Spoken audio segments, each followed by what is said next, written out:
Kia ora and welcome to this episode of the Amme Austenite. I'm Frances Duncan, an author and the founder of the Jane Austen Society of Aotearoa New Zealand.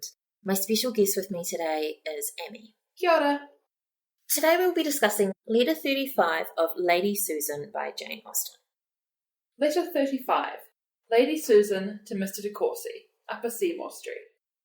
I will not attempt to describe my astonishment on reading this note. This moment received from you. I am bewildered in my endeavours to form some rational conjecture of what Miss Manwaring can have told you, to occasion so extraordinary a change in your sentiments. Have I not explained everything to you with respect to myself which could bear a doubtful meaning, and which the ill nature of the world has interpreted to my discredit? What can you now have heard to stagger your esteem for me? Have I ever had a concealment from you? Reginald, you agitate me beyond expression. I cannot suppose that the old story of Mrs. Manwaring's jealousy could be revived again, or at least be listened to again. Come to me immediately and explain what is at present absolutely incomprehensible. Believe me, the single word of Langford is not of such portent intelligence as to supersede the necessity of more. If we are to part, it will at least be handsome to take your personal leave, but I have little heart to jest. In truth, I am serious enough, for to be sunk, though but an hour in your opinion, is a humiliation to which I know not how to submit. I shall count every moment till your arrival. S.V. Ooh, things are falling apart. Susie's on her Susie shit. And she's not coping. Yeah, I love that. It will at least be handsome to take your personal leave. You better come and see me face to face. Also, you're easier to manipulate in person. You're easier to manipulate in person, and also, babes, don't break up with me via a letter. I mean, isn't that how we do things now? You just break up with people via text. You break up with people, depending on how long the relationship's been going, you can break up with a person through the format that you started. So if you're still on the first, few dates, first, month or so, breakup text is fine, yeah. I feel like this has been longer term, though, so, if Lady Susan wasn't Lady Susan, breakup letter would be nah. It's been 3 months, so I was thinking about the dates, right? She'd been a widow 4 months when she goes to Langford, she has 3 months at Langford, and then she's saying that she's 10 months a widow, so that's 7 months, so add 3, so she was at Church Hall for 3. So she's been engaged to Reginald for maybe 6 weeks. Damn! Girl moves quick. She does, but also it's necessary. Yeah. Have I ever had a concealment from you? Yes. Am I currently concealing right now? Yes. We did that on another podcast.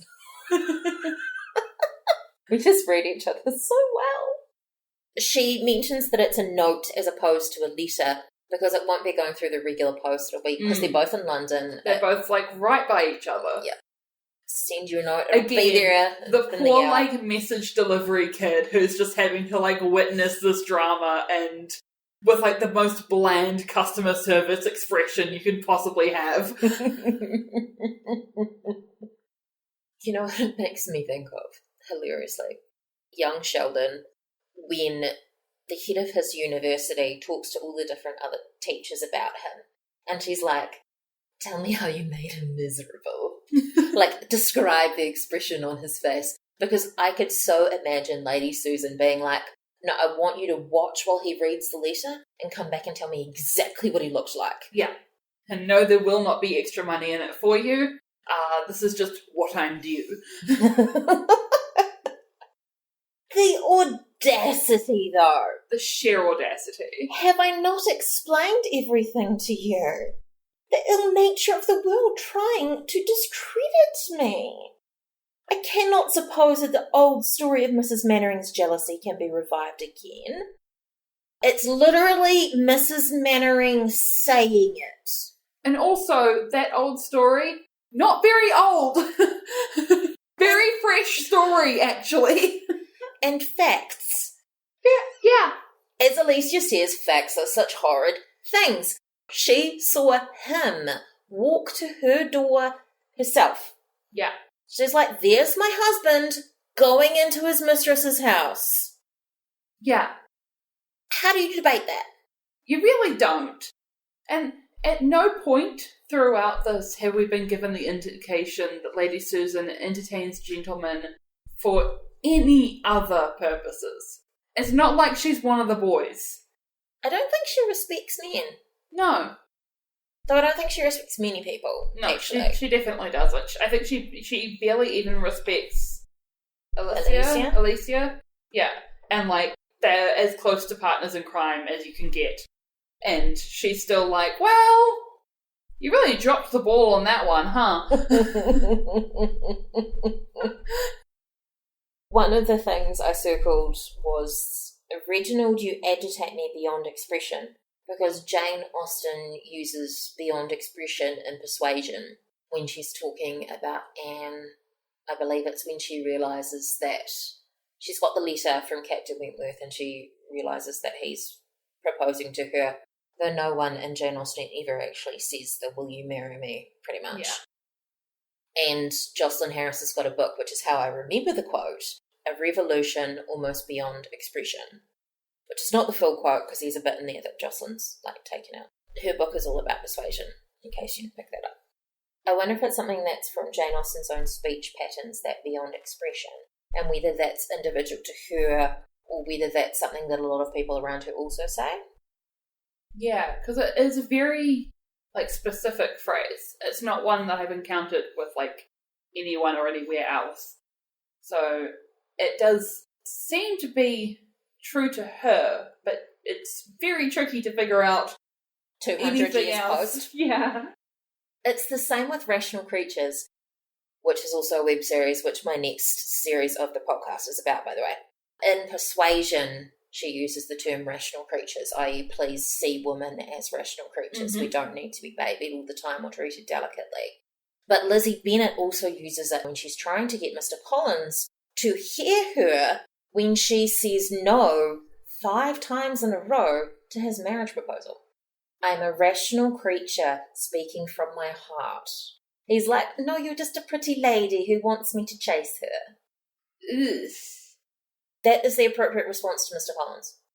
I'm not sure if there's anything that she could have said that would have made Reginald come running.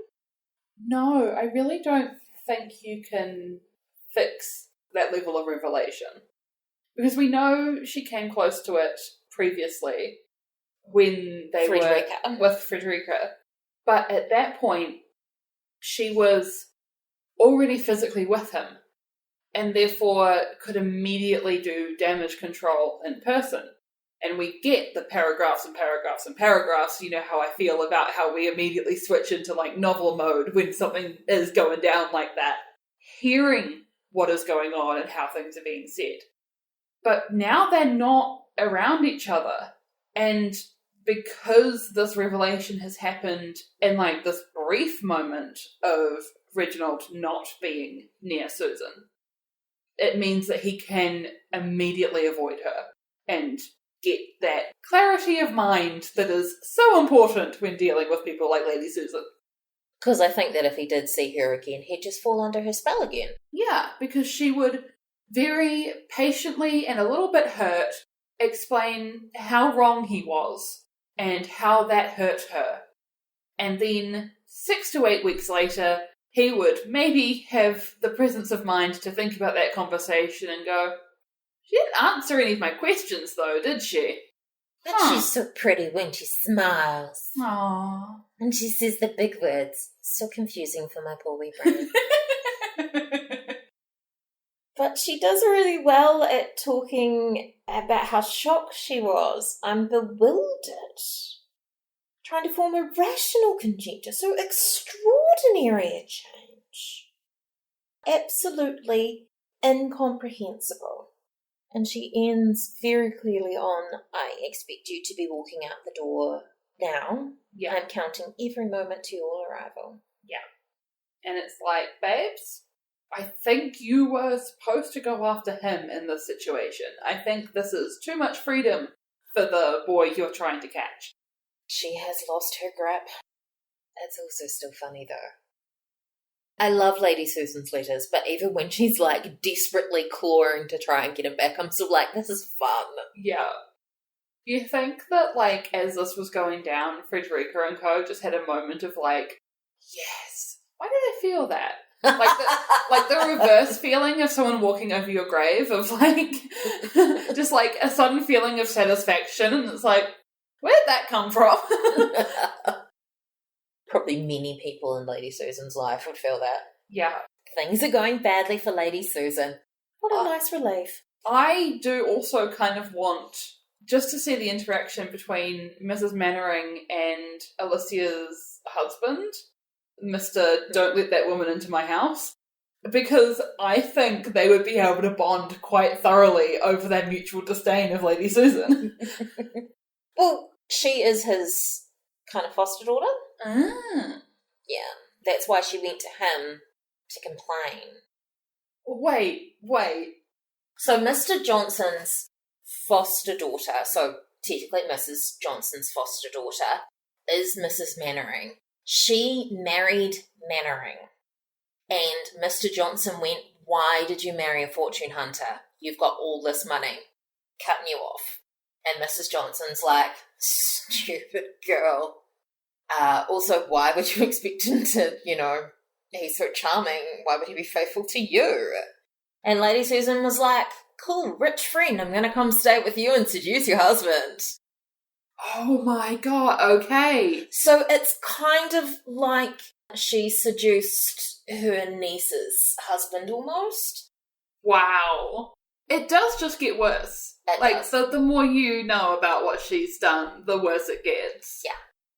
She would destroy any family. Wow. I mean, if it works, it works, but babes, clearly it's not working for you.